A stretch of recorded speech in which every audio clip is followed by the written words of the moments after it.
আল্লাহ রাব্বুল আলামিনের কথার আগামাতা আগাপাছা গুয়ামাতা কিছুই বুঝি না, এই সমস্ত বাক্য তিনি উচ্চারণ করেছেন। আল্লাহর কথার কোনো গুয়ামাতা আমি কিছুই পাই না।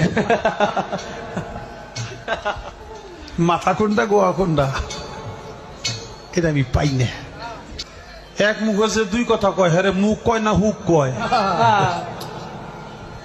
আমরা যারা সোশ্যাল মিডিয়া চালাই আমরা দেখেছি পরবর্তীতে কি হয়েছে, পরবর্তীতে এটা আমরা মুসলমান, আমরা যারা ইমানের পাহারাদার মানুষ যেন ইমানের জন্য যেন ইমান হারা হয়ে যেন মৃত্যুবরণ না করে, আমরা ওলামায়ে কেরামগণ তার বিরুদ্ধে কি করলাম, আন্দোলন গড়ে তুললাম।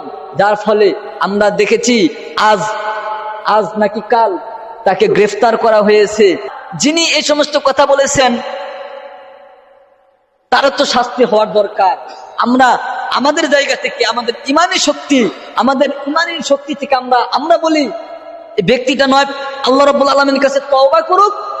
আর তওবা যদি না করে, যদি এই কথার উপরে যদি সে অটল থাকে, তাহলে আমরা চাই তার উপযুক্ত শাস্তি হোক, ঠিক কিনা?